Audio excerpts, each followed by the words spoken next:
Online TV. Jamhuri ya Muungano wa Tanzania.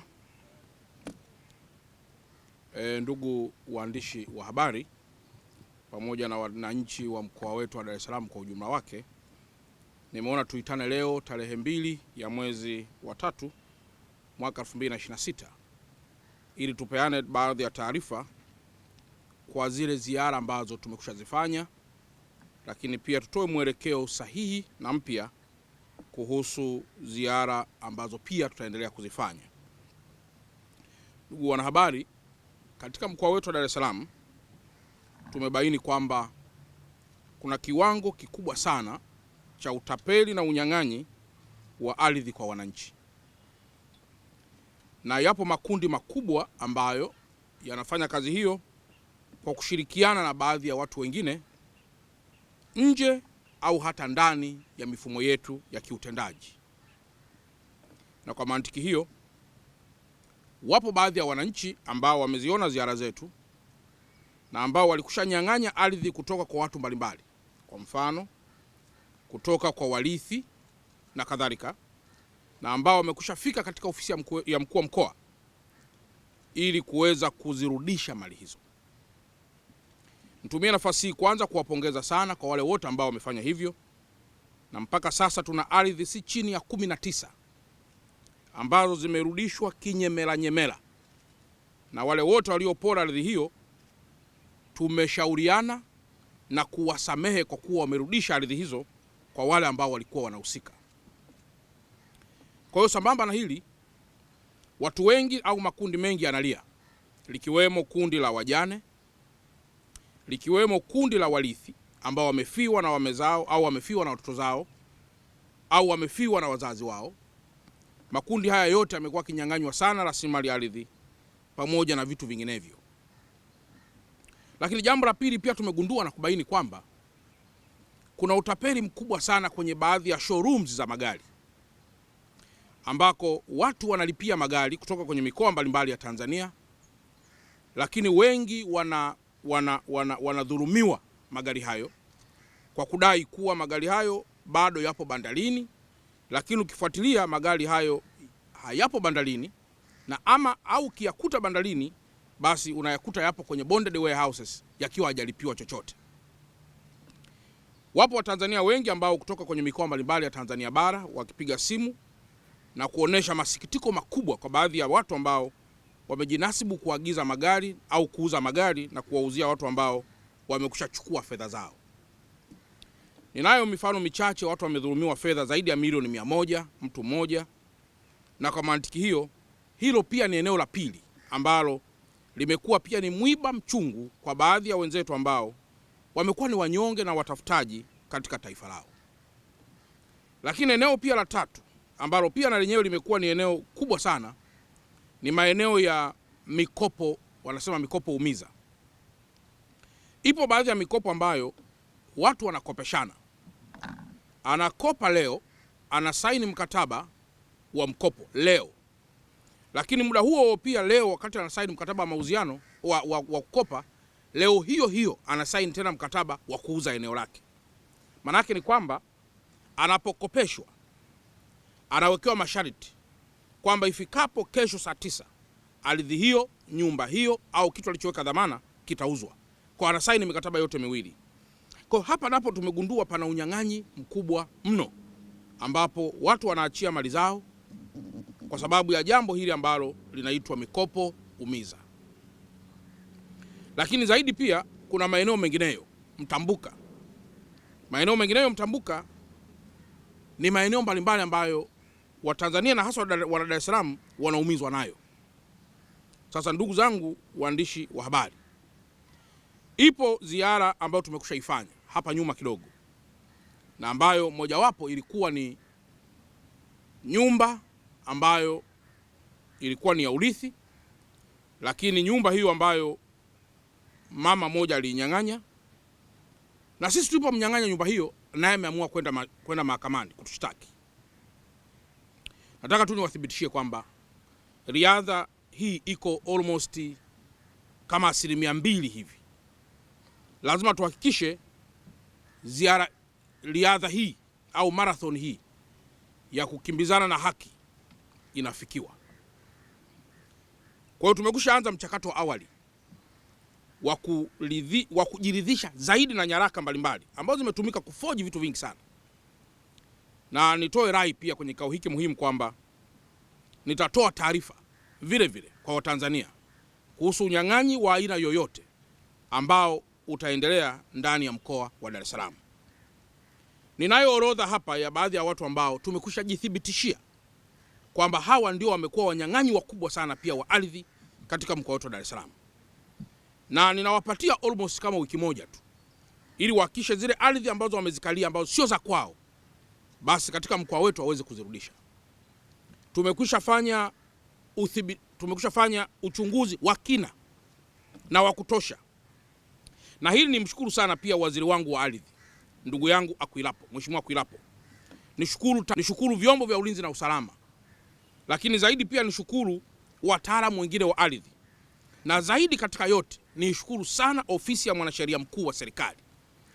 Ofisi ya Attorney General imekuwa na ushirikiano mkubwa sana kwetu kama mkoa ili kuhakikisha mahali ambapo tumeshindwa kutafsiri vizuri basi mambo yote yanatafsirika kama ambavyo imepangwa.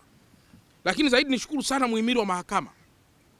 Yapo mashauri ambayo yamefikia mwisho, lakini watu baadhi tu wamekaidi ili kuweza kuyafikisha mwishoni. Sasa makundi haya ya watu natoa wiki moja tu inatosha, na kwamba wao wenyewe kwa ridhaa yao warudishe zile mali ambazo wamezipokonya kwa watu. Na unyang'anyi mwingine, ndugu zangu wanahabari, ambao umefanywa na baadhi ya watu wakubwa tu kidogo. Mtu anakuja kupanga eneo, kupangisha. Kwa mfano na eneo lako hapa, anakuja anapangisha ile eneo labda kwa miaka 10. Lakini baada ya muda anafoji nyaraka zote. Anaonesha kwamba ile eneo yeye ni mpangaji wa miaka 50. Anafoji nyaraka zote kuonyesha kwamba ile eneo ni mpangaji wa miaka 50. Lipo eneo mojawapo pale Mbagala ambalo linamhusu mtu mmoja mwenye matatizo pia ndani ya mkoa wetu. Eneo lile ni la mtu A. Yeye ameingia kwenye lile eneo kwa ajili ya kukodisha. Baada ya kukodisha amekwenda amejenga miundombinu ya kudumu. Na baada ya kujenga miundombinu ya kudumu ameanza kulazimisha kwa yule mtu A ili hilo eneo liwe la kwake. Halafu mtu C amekuja kwa mpangaji. Na yeye amekuwa tapeli mkubwa kwa kuto kulipa kodi kwa sababu ya migogoro uliopo kati ya mtu A na mtu B. Na huyu mtu C naye ni mtu mkubwa tu ambaye naye nampa wiki moja. Asipo jitokeza ndani ya ofisi ya mkuu wa mkoa, kitakachofanyika, kwa sababu vitu vyote vipo smooth, vitu vyote vipo clear, atanyang'anywa na atachukuliwa hatua kali, moja ikiwa kumfungulia mashtaka ya kujipatia fedha kinyume na taratibu, na ambayo mwisho wa siku itakuwa ni mambo ya utakatishaji wa fedha. Hilo nalo ni eneo ambalo limekuwa ni mwiba mchungu sana. Na maeneo ambayo pia yanaongoza sana katika migogoro hii ni maeneo mbalimbali katika mkoa wetu wa Dar es Salaam. Kumekuwa kuna utapeli huo Kigamboni, kumekuwa kuna utapeli huo Kinondoni, kumekuwa kuna utapeli huo hapa Ilala na maeneo mengineyo. Kwa hiyo niendelee kutoa rai kwa Watanzania wote na hasa wana Dar es Salaam kwamba Dr. Samia Suluhu Hassan ametutuma tuje tuhakikishe tunaendelea kusimamia haki na kuitafsiri bila kuvunja sheria, ili yule ambaye anahitajika kupata haki hiyo aipate. Na kwa mantiki hiyo, leo tarehe 2 ya mwezi wa 3, mimi mwenyewe mkuu wa mkoa nitakuwa kwenye ofisi ya mkuu wa mkoa wa Dar es Salaam, kwenye ukumbi wa ofisi ya mkuu wa mkoa wa Dar es Salaam.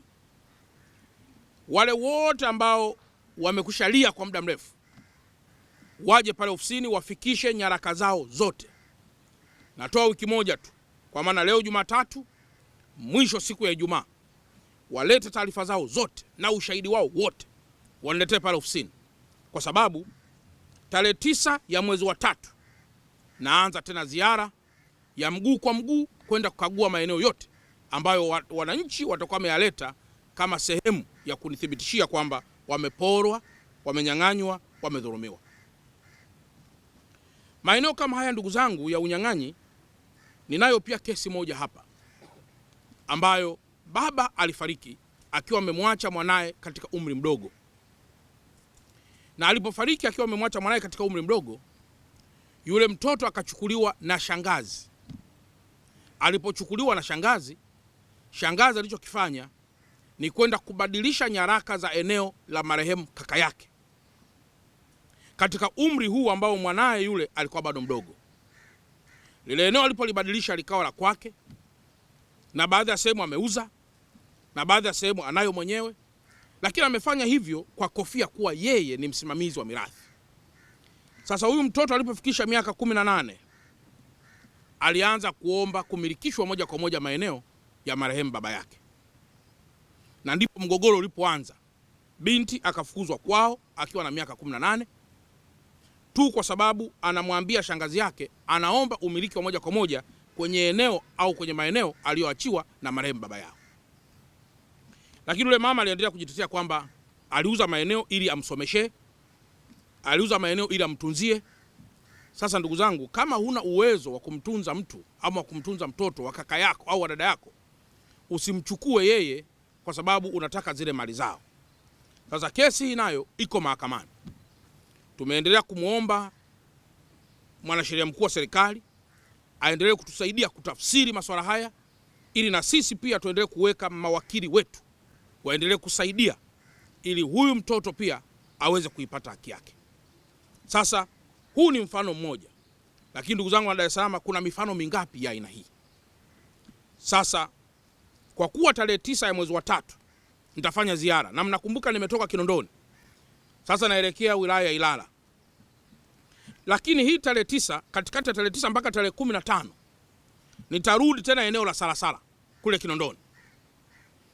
Nitarudi eneo la Salasala kule Kinondoni, ambako kule nako nitakwenda kuhitimisha jambo mojawapo linalomhusu mtu mmoja ambaye ni mzito tu, lakini kwa ndani ya sheria huwa hakuna mtu mzito. Kwa nitarudi tena kule Salasala ambayo ni Kinondoni. Wakati huo pia naendelea na maeneo mengineyo kama haya maeneo ya Ilala na maeneo mengine. Kazi hii yote ni kwa ushirikiano mkubwa sana pia na waheshimiwa wakuu wa wilaya, wakurugenzi, madasi, wanasheria wote katika halmashauri zetu ambao wanafanya kazi nzuri ili kuhakikisha Watanzania wenzetu na hasa wa Dar es Salaam wanapata haki zao. Nimezungumza pia na wakuu wa mikoa wenzangu wote wa Tanzania bara kwamba kwa mwananchi yoyote ambaye yuko Dar es Salaam na mgogoro wake unapatikana labda Geita au unapatikana Kigoma au unapatikana Kagera, afike moja kwa moja kama yupo hapa Dar es Salaam, na sisi tutapokea nyaraka zake, tutawasiliana na mkuu wa mkoa mwenzetu haraka iwezekanavyo ili haki yake iweze kupatikana. Tumeona tuyaseme haya ndugu zangu wa Dar es Salaam, ili ule unyang'anyi wa muda mrefu ambao umedumu kwa miaka mingi, na hasa kwenye ishu ya ardhi, kwenye ishu ya mirathi, kwenye utapeli mwingine ambao unaendelea hapa Dar es Salaam, basi uweze kufikia mwishoni. Awamu hii tumeona ni vizuri tukaendelea kujipembua zaidi, kwa kuwa neno haki limetamkwa sana na Watanzania na wananchi, na sisi kama viongozi huwa pia tunajifunza kwamba kumbe haki ukisimamia vizuri matokeo yake yanakuwa pia ni mazuri.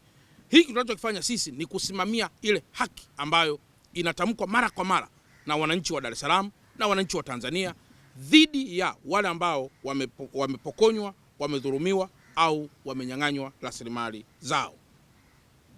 Sambamba na hili ndugu zangu, katika mkoa wetu wa Dar es Salaam sasa tuna miradi mingi sana, miradi ya maendeleo, ambayo hii miradi ya maendeleo ndugu zangu wa Dar es Salaam ni miradi ambayo inafanywa kwa pesa ya Watanzania, lakini kwa usimamizi mkubwa sana wa Mheshimiwa Rais Dr. Samia Suluhu Hassan.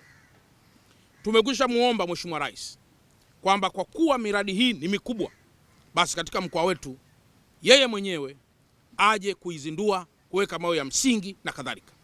Niliwahi kuambia kwamba tuna madaraja hapa Dar es Salaam mengi ambayo tumepiga kelele kwa miaka mingi sana, kila siku ni mafuriko.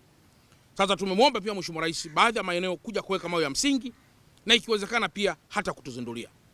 Na ninayo furaha pia kuwaambia kwamba tarehe 3 ya mwezi wa 3 2026, yani kesho, siku ya Jumanne, Mheshimiwa Rais atakuwa kwenye viunga vyetu vya mkoa wa Dar es Salaam na atakuwa hapa eneo la Kigamboni kwa ajili ya kuzindua matanki ya kuhifadhia mafuta. Sio mafuta ya kula, mafuta kama diesel, mafuta kama petrol, mafuta kama mafuta ya ndege na kadhalika. Serikali imeamua kujenga matenki haya ambayo yako chini ya Wizara ya Uchukuzi kwa ndugu yangu Profesa Mbarawa, na Profesa Mbarawa atatoa taarifa ya kina kuhusu Mheshimiwa Rais kuja kuzindua matenki hayo, na ambayo itafanywa, Mheshimiwa Mbarawa ataifanya taarifa hiyo leo, lakini mimi kama mkuu wa mkoa ninayo haki na heshima ya kuwakaribisha wana Dar es Salaam wote tuungane na Mheshimiwa Rais kwa siku ya kesho kuja kuzindua matenki haya kuhifadhia mafuta. Sasa mtu wa kawaida anaweza kujiuliza, matenki ya kuhifadhia mafuta yananisaidiaje mimi? Jambo ni dogo tu. Leo mmeona kule kwa wenzetu Iran na kwa baadhi ya mataifa ambayo yanazalisha sana mafuta, leo mmeona kule meli hazikatishi kwenye bahari hiyo na kadhalika. Sasa kama serikali hautakuwa na hifadhi ya mafuta angalau hata ya wiki 2 katika kipindi ambacho mataifa mengine yanayo supply yanaweza kuwa katika mitikisiko ya kisiasa, maana yake ni kwamba taifa lako hamtawasha umeme, taifa lako magari yatakuwa na mafuta, taifa lako mitambo itakwenda ambayo inatumia diesel kwa muda wote ambao mataifa hayo ambayo yana supply yatakuwa kwenye hali hiyo. Kwa hiyo Mheshimiwa Rais aliona kwamba ni muhimu kuweza kujenga matenki yanayomilikiwa na serikali ili kuweza kuhifadhi mafuta, pamoja na kwamba private sector wanahifadhi pia mafuta, lakini vizuri pia serikali kajenga matenki hayo ili in case of anything, basi taifa linaweza, waizungu wanasema to keep on rolling or to keep the ball rolling or to hit on the ground running, katika kipindi chote ambacho dunia inaweza kuwa ipo kwenye mitikisiko fulani. Kwa hiyo kesho kuanzia saa 1 asubuhi wananchi wameshapewa utaratibu na mkuu wa wilaya wa Kigamboni na wale wananchi wote wa mkoa wetu wa Dar es Salaam kwamba pale Kigamboni Mheshimiwa Rais atafika hapo ili kuzindua matenki haya. Kwa hiyo nitumie nafasi hii wana Dar es Salaam wote kuweza kuhudhuria ili tumpe support kubwa Mheshimiwa Rais kwa manufaa makubwa ya maendeleo yanayofanywa kwetu. Na wana Kigamboni wanaweza pia kujiuliza kwamba sasa matenki yale, mbona sisi huku barabara hamna? Mtakumbuka kwamba Mheshimiwa Rais huyo ametoa bilioni 83 kujenga barabara kilomita 41 ambayo inaanzia hapa Kibada kwenda Mwasonga kwenda mpaka Kimbiji, kilomita 43, na barabara inajengwa na mkandarasi anaitwa Esteem Construction ambaye amekwisha anza kujenga barabara hii na ipo zaidi ya 40%. Lakini mtakumbuka pia wakati yupo kwenye ziara kuzindua kiwanda cha magari ya Ho pale, kile kiwanda tunaita Saturn, aliahidi pia kujenga barabara ya zaidi ya kilomita 7. Barabara hiyo ndugu zangu, leo ninavyozungumza mkandarasi amekwisha oneshwa site na muda wote kutoka sasa amepewa muda wa kisheria kuanza kuijenga barabara hiyo. Kwa hiyo wana Dar es Salaam tuendelee kujivunia kwamba maendeleo yanafanyika katika mkoa wetu katika kila sekta. Lakini ukienda kule Mbagala kama ambavyo nilisema, kuna ule mteremko mkubwa sana pale ulikuwa unasumbua sana watu. Leo Mheshimiwa Rais ametoa bilioni 54 ili ziweze kutengeneza barabara mpaka pale Kongowe zaidi ya kilomita 3, pamoja na daraja ambalo limekusha tangazwa sasa na ambalo mwisho wa siku barabara ile itakuwa pia na flyover kuelekea kutoka upande wa Kongowe kuelekea upande wa Kigamboni. Itakuwa pia na flyover. Zaidi ya bilioni 54 zimetolewa na barabara ile tayari mpaka sasa imekushaanza kutengenezwa. Kwa hiyo ndugu zangu wana Dar es Salaam, ni kwamba miradi mikubwa yote kama hiyo tukimwona Mheshimiwa Rais mwenyewe anakuja kuizindua, anakuja kuishughulikia, ni faraja kubwa kwetu kwamba Watanzania wana hamu na rais wao ili waweze kumuona akiwa anazindua miradi ambayo amesimamia ili mwisho wa siku tuweze kupata maendeleo makubwa. Sasa haiwezekani tukawa tunapata maendeleo makubwa namna hii alafu Dar es Salaam ikajengwa katika msingi wa matapeli, msingi wa unyang'anyi, msingi wa dhuluma, msingi wa ubabe, msingi wa chuki na msingi wa choyo. Lazima tuhakikishe kwamba mambo haya yote tunayarekebisha ili mambo yaweze kwenda vizuri. Na siku ya leo tarehe 2 ya mwezi wa 3, kwa wale pia wa Dar es Salaam wote ambao pia wanaweza kuwa na mambo mengineyo yanayohusiana na ardhi, pale Wizara ya Ardhi kwa kamishna msaidizi wa ardhi, leo hii pia atakuwepo ndugu yangu Mheshimiwa Akwilapo, waziri wa ardhi, atakuwepo pia pale kwa ajili ya kuendelea na kliniki ya ardhi. Kwa hiyo kwa wale ninataja zaidi ardhi kwa sababu ndio imekuwa ya kwanza zaidi katika masuala mengine yote. Sasa nitakapoanza ziara, mara nyingi sisi tunaongea na Make your day right. Gilly Bonny Online TV. Kupata habari mpya na kwa haraka kila siku, usisahau kusubscribe kisha like na comment. Gilly Bonny Online TV.